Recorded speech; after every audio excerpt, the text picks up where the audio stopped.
Mheshimiwa Naibu Spika, katika utekelezaji wa kampeni hii, wananchi wamepatiwa huduma mbalimbali ikiwemo elimu kuhusu masuala ya haki, umiliki na utatuzi wa migogoro ya ardhi, matunzo ya watoto, ukatili wa kijinsia na haki za binadamu.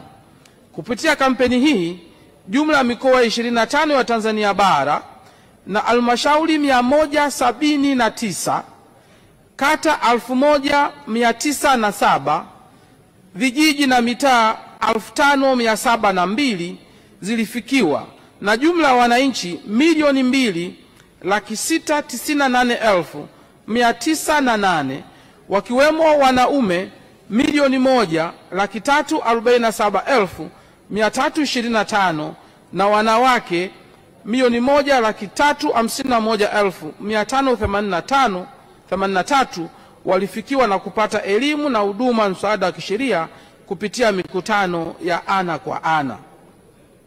Mheshimiwa Naibu Spika, kupitia kampeni ya msaada wa kisheria ya Mama Samia, jumla ya migogoro 24,691 iliyodumu kwa muda mrefu ilipokelewa, ambapo baadhi ilidumu kwa zaidi ya miaka 10.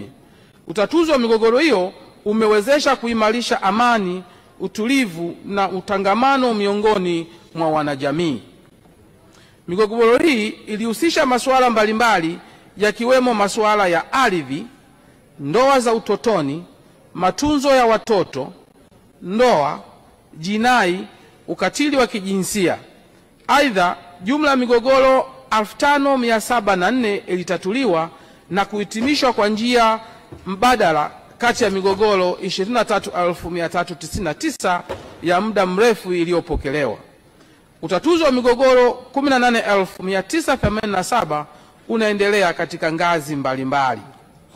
Mheshimiwa Naibu Spika, katika kuimarisha uratibu wa huduma za msaada wa kisheria katika ngazi za halmashauri, kata, vijiji na mitaa, Wizara imeanzisha madawati ya msaada wa kisheria katika mamlaka 184 za serikali za mitaa Tanzania bara.